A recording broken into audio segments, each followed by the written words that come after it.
Welcome to the Healthy Screen Habits Podcast. I'm Hillary Wilkinson. Whether you're starting your parenting journey with a newborn or looking to connect with your teen on technology, let's learn some new healthy screen habits together.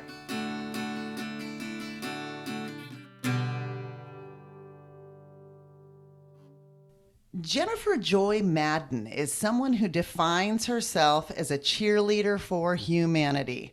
With joy right in her name, you automatically want to smile and learn about the work she's doing, which I might add totally stands on its own.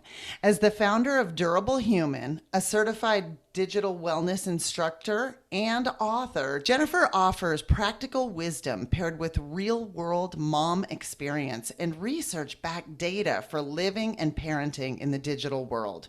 Her published works, How to Be a Durable Human and the Durable Human Manifesto, are honestly two of the most dog-eared and marked up books on my bedside table. I'm so excited she's here today.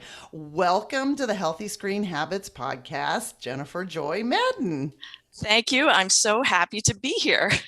I am too.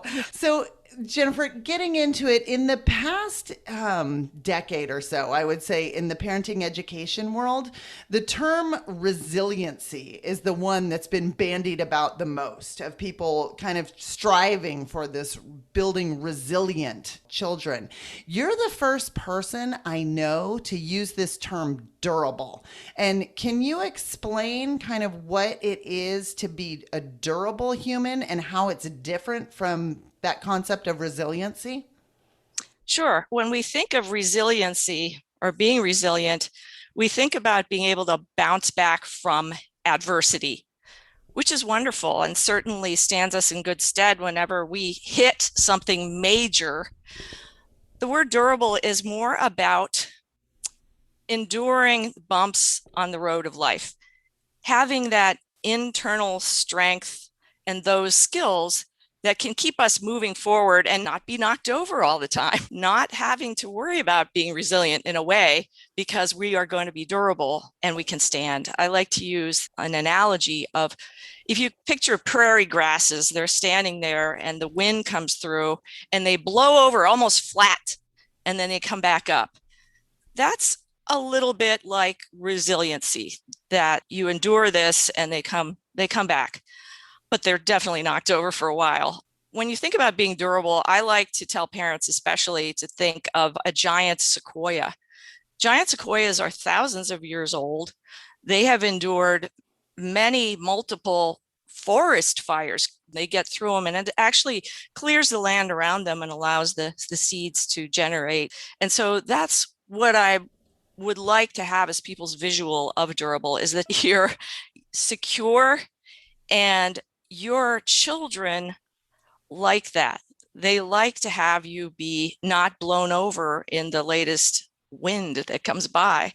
Sure. And so that's what we would strive for. Yeah. And in doing that, what we're modeling is durability for our kids, as well as teaching them so they can see how it looks as well as how it feels. Right. And I think that with the digital world, we need to be durable in multiple ways.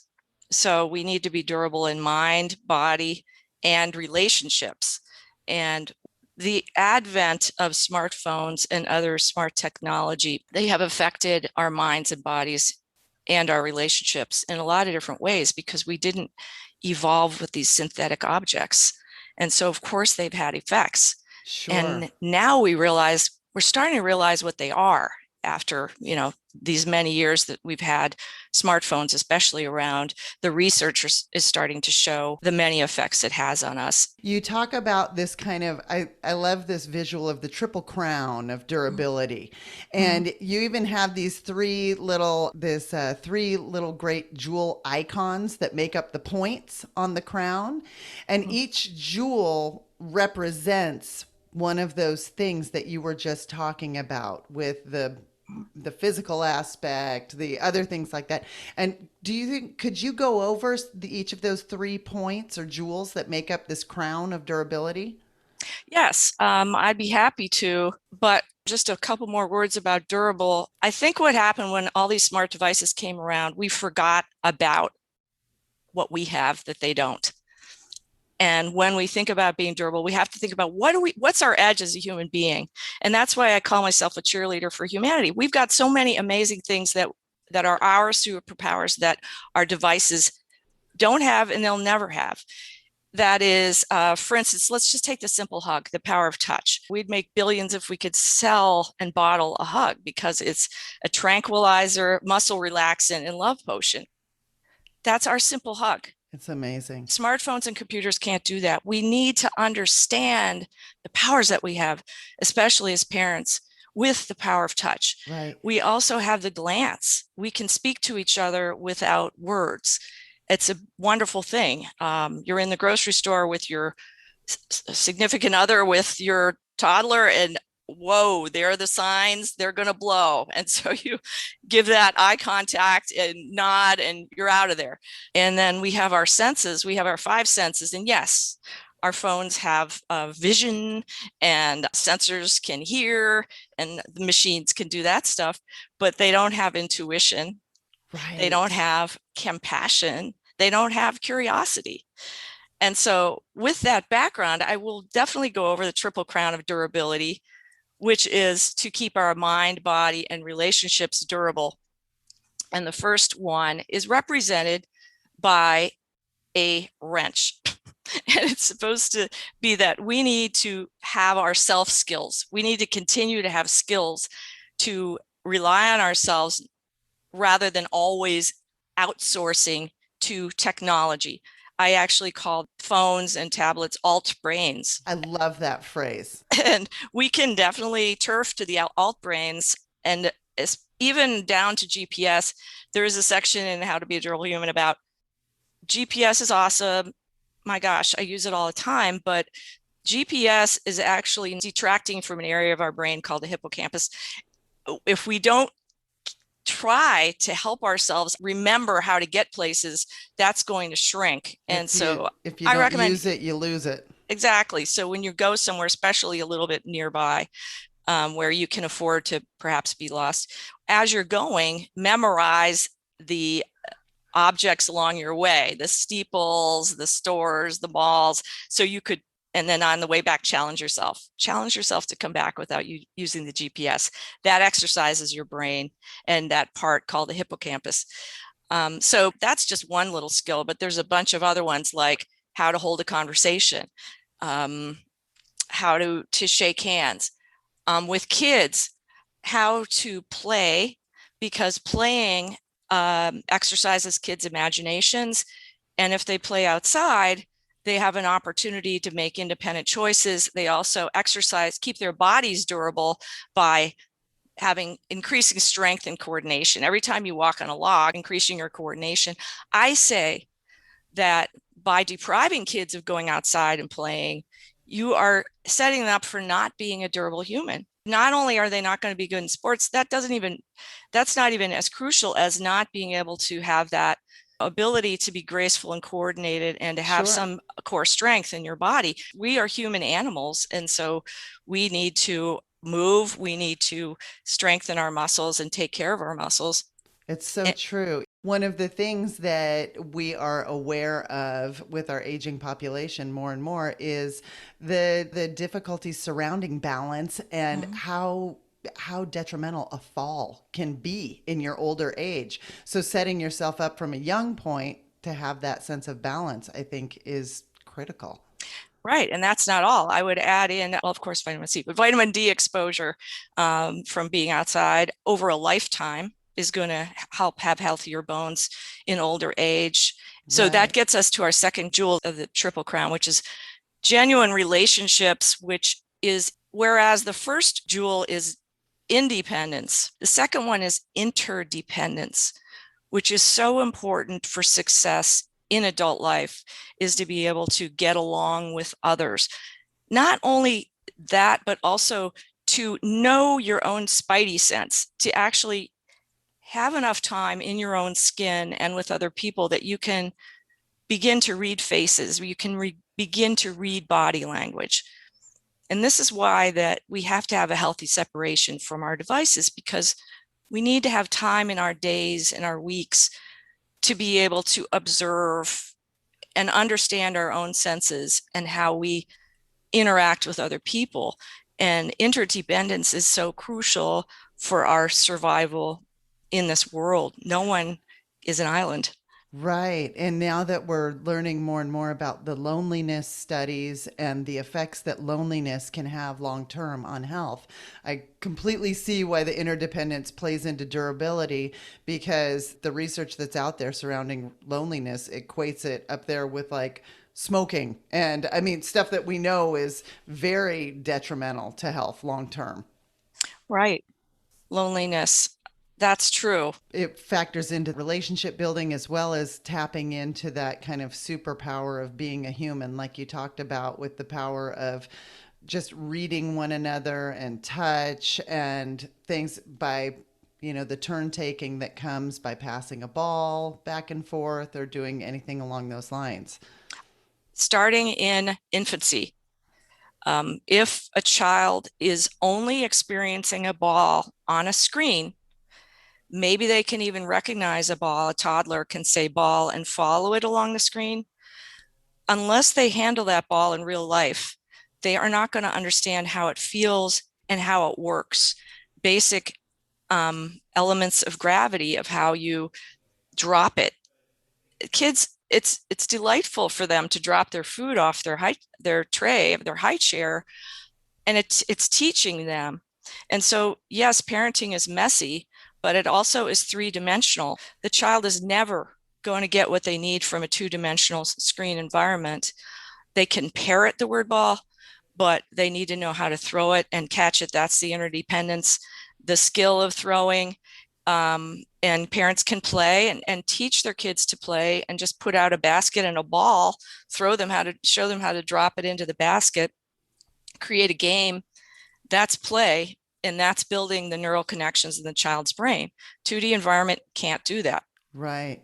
And I love that idea of just setting out the basket and the ball, because that kind of also feeds into your third jewel of curiosity, which I think sparking that is key. Yes, we can set them up for success to be able to solve problems. How can I have fun with this ball? I'm going to throw it in the basket. How accurate can I be?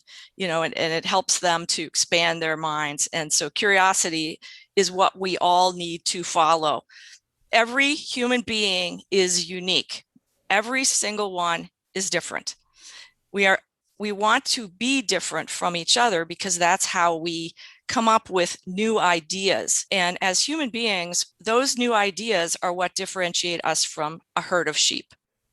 And so we don't want to be a herd of sheep. And the reason is because we are going to be they're all similar.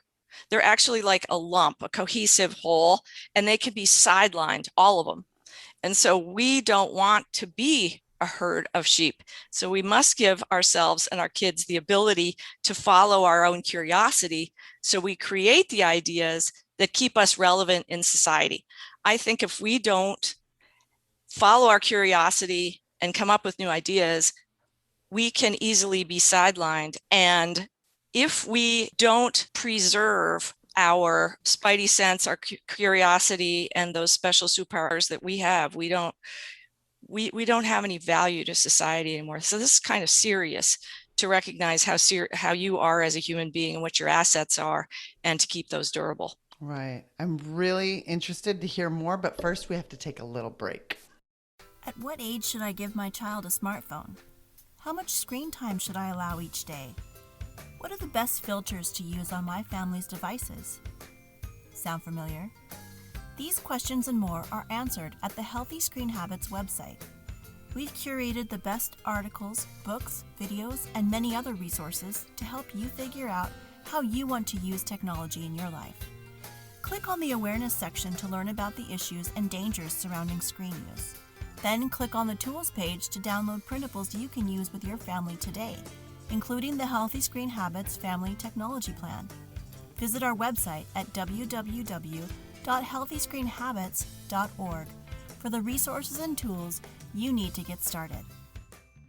I'm speaking with Jenifer Joy Madden, who I also just learned goes by the name Professor JJ when talking when teaching as an adjunct professor at Syracuse University. And that cracked me up. I immediately picture you like dropping a mic and throwing a beat here. I like that. That's a good combo. Professor JJ. So you make a point about being a durable human as or one of the points that you make is a simple request, like you had talked about respecting your structure, or in other words, to watch your health. And in this digital age that we're living in, we see this rise in so many areas of health concerns. Yes, actually, I mentioned DVTs, which are Deep vein thrombosis. deep vein thrombosis. And DVTs have occurred in people that sit for long periods, maybe even more than 2 hours at a time. So it used to be it was in airplanes, you'd have to get up and walk around. I recommend in the book drawing the ABCs with your toes. I love that practical tip. Yeah. To be able to keep it going. But what happens with video gaming is people tend to really become engrossed. They forget to get up. Mm-hmm. And for sometimes many hours, way more than 2. So in this case from Great Britain, this 20-year-old kid got up. He was actually trying to go to the employment center to get a job. He walks in the door and he drops dead. He had thrown a clot from somewhere in his body. That's what happens when we sit for long periods of time. Clots can form and can drift up and block very important vessels, and then we snuff out. We don't want to do that at age 20. No. And so I'm pretty sure the video gaming community, in terms of the professionals, are told to move, but we have to all do that on a regular basis. So in the book, I recommend getting up every hour. If this is the way you're going to remember, just remember every hour. You can do it every hour on the hour. Right, and I can hear a timer. Yes, set a timer. Sure. You can do that on your phone or whatever. I hear my nature people in my ear, saying, what? People shouldn't be sitting for hours in front of a screen anyway. But I'm just saying, it's necessary sometimes to do that. And we just have to move every hour. And I did, even getting ready for this interview, I did 60 jumping jacks on the hour. I didn't feel like it. I just did it. And I know chances are I'm not going to have a DVT. Right. But you're building your durability, even just in building in those little points of exercise. Yeah, exactly. So the other phrase that I was introduced to in your book, which I find mildly horrifying, is digital dementia. And can you talk about that? Well, that is a little less understood. The research is not there yet, but there is something that's called virtual autism that I write about. And that is that little children, as we talked about earlier, really need to experience the world with all their senses, all 5 of them, not just the couple they can use, swiping across or, grabbing at a screen. And if they don't utilize those, their brains actually don't follow the proper development, and they can have very negative effects by not having enough 3-dimensional full sensory and face-to-face experience in play and reading with their family members. And so, yeah, that's a definite thing. Scientists are discovering it all over the world. And they're seeing that babies and toddlers who are on screens it's looking like more than 4 hours a day, their brains can develop in a way they develop autistic-like symptoms. And apparently from their research, and I explain this on my website, that if the child is removed from screens are not an element in the household. Face-to-face play, reading, talking happens not only with the parents, but with the siblings and grandparents and at daycare and everything else. That full sensory 3D life experience, the kids' brains, luckily, because of neuroplasticity, return to more of a normal pathway and development. Thank goodness. So they lose the autistic-like symptoms at that point. So recovery is hopeful. It is hopeful as long as the household does remain screen light at the very least, if not screen free. Right. And I know one of the things you also have taken a deep dive into is eye health, Mm-hmm. particularly coming out of the pandemic when we've all been totally reliant on technology. I mean, you're saying these numbers of like, oh, preschooler being on a screen for 2 to 4 hours a day. And, there was a time when we would have like, gasped in shock that that had happened. Mm-hmm. But honestly, I mean, that was a preschool day, easy for a lot of people who had to work or anything else. So, Mm-hmm. what can you tell us about eye health? There's a lot you can do to preserve your eye health, which I'm so happy to know about.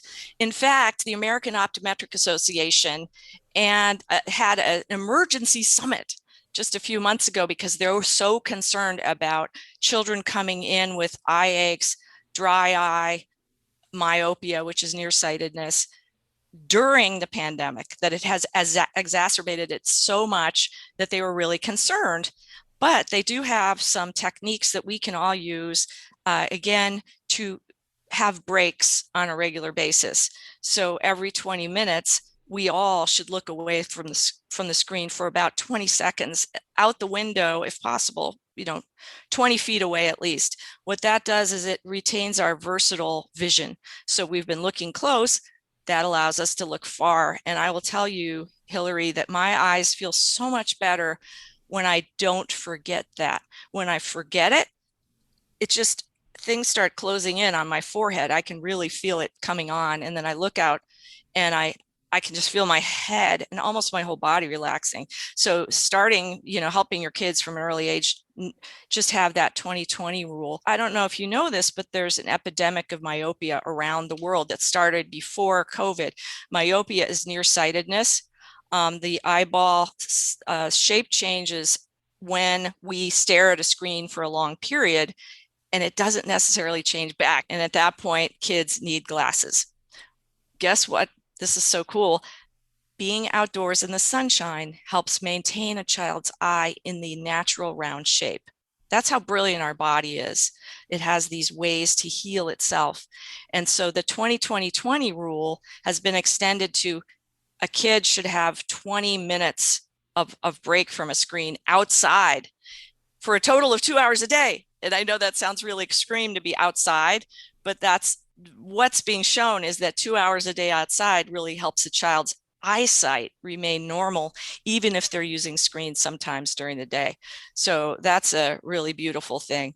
And so that 20/20/20 break rule, and then parents, if you enforce the move every hour rule, then they're going to have more eye breaks. So that works together really well.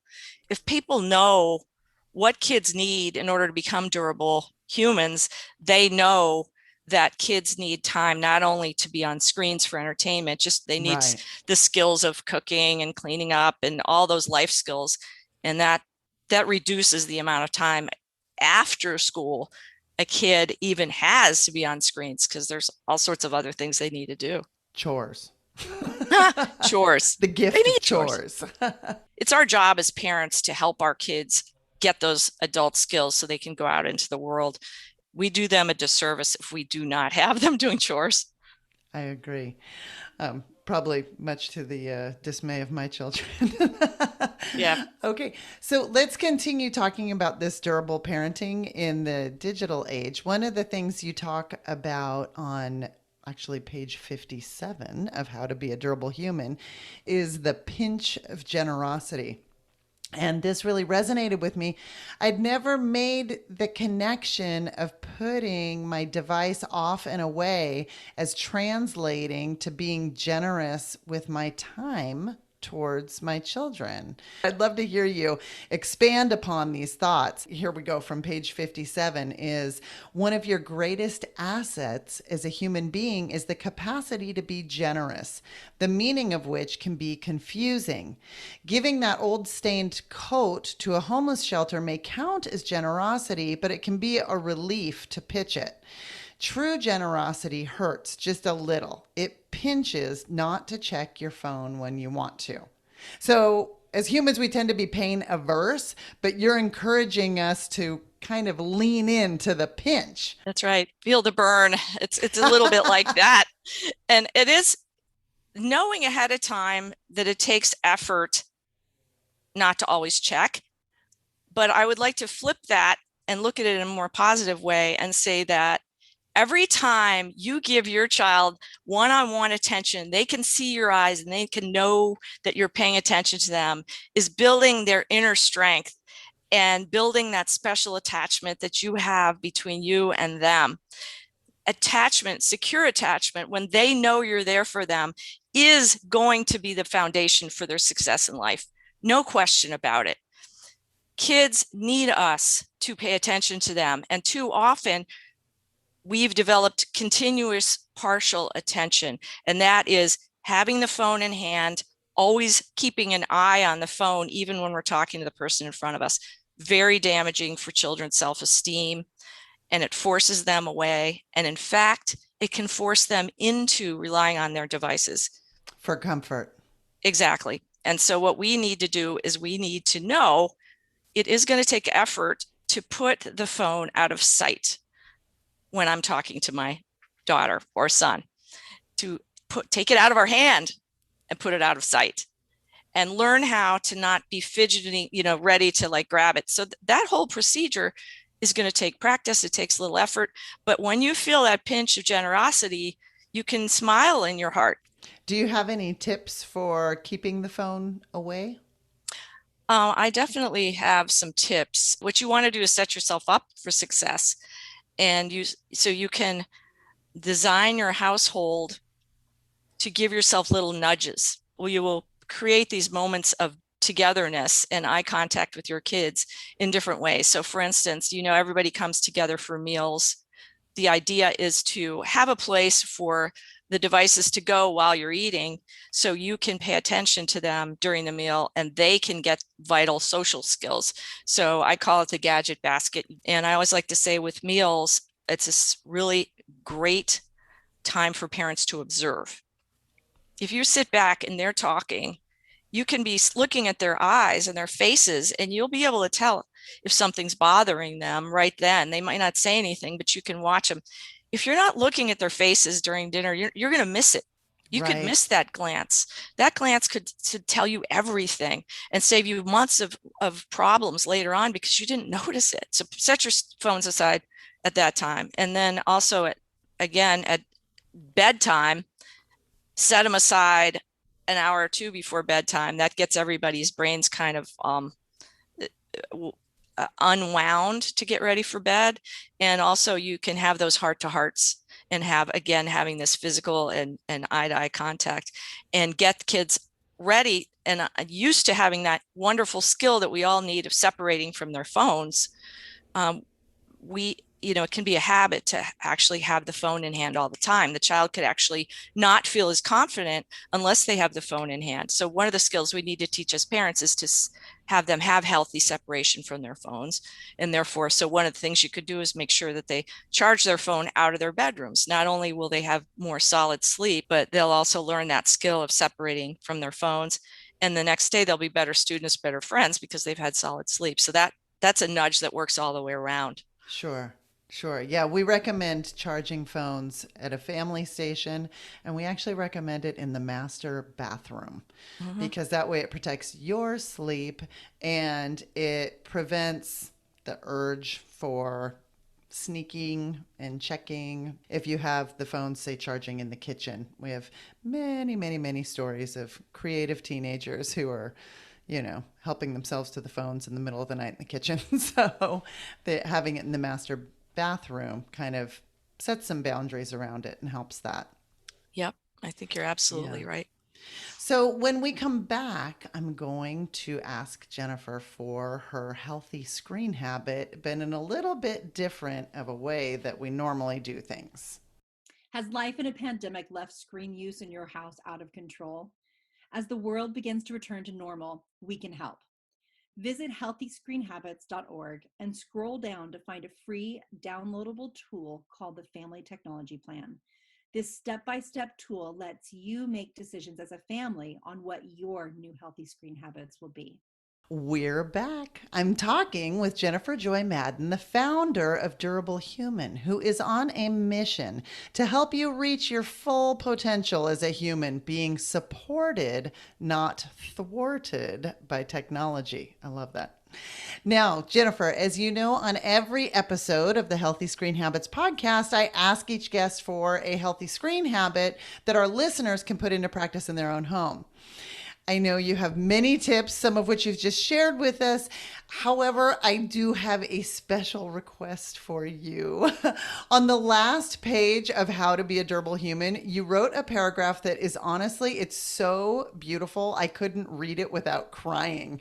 So I didn't trust myself to share it today without being the weird host who's breaking down in tears. But I think it's the most important tip that people can hear. So instead of doing a typical healthy screen habit, do you think you could read the last page of your book for us?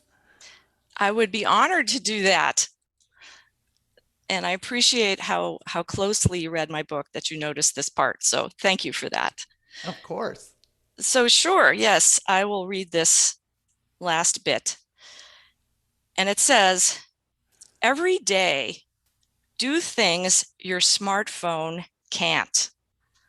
Watch the sunset.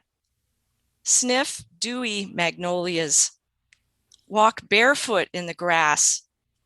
Get lost in a book. Make something.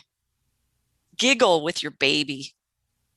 Hug your teenager. Daydream. Sing and dance. Play charades. Tell stories. Linger with someone older and wiser. Take a nap. Listen to crickets. Follow your heart.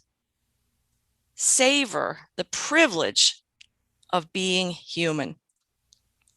See, got me again. I'm all teary.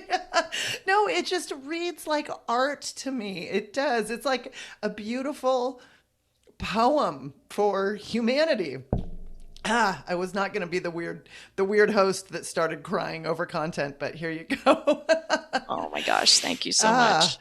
So just beautiful. Thank you so much for being here. I can't encourage people to please visit durablehuman.com to learn more about Jenifer Joy Madden, the work she's doing, and I will definitely link both of your books in the show notes. They'd make beautiful gifts, but even as a baby shower, they would just be a beautiful gift to someone, I think. Thank you. Is there anything else you'd like for people to know about? Yes, we had talked about eye care, and I do have a mini course at Durable U on family eye care with the 20-20-20 rule, but also things like how you can get a free comprehensive eye exam for your 6-month-old to 1-year-old baby anywhere in the US. So that's pretty awesome. But all sorts of other tips for helping to keep your eyesight durable and to try to avoid having to get glasses. It's possible with little kids. And I also have a course for new and pre-parents on how to have the philosophy to raise a child who is durable and fully develop their brain and language skills by things like attachment and allowing them to follow their curiosity and that sort of thing. And it's not so hard once you kind of understand about how brains develop and what we need as human beings with that full sensory experience to make sure that we can help our children reach their full potential and follow that special, unique curiosity that's inside their heart. And then if you don't mind giving a link to the Durable Family Pledge, these are 9 super simple habits. The family can look at those together in a family meeting, all the habits, and be like, okay, well, we're going to try this one for 4 weeks. And then they practice them. So I want to have the pledge link there for your listeners so they can try that if they want. Well, thank you so much for being here today and for sharing all of your work.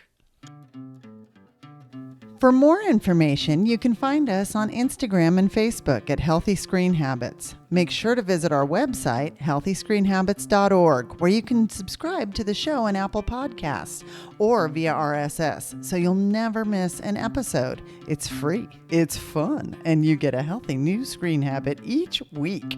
While you're at it, if you found value in this show, we'd appreciate you giving us a quick rating. It really does help other people find us and spread the word of healthy screen habits. Or if you'd simply like to tell a friend, we'd love that too. I so appreciate you spending your time with me this week, and I look forward to learning more healthy habits together.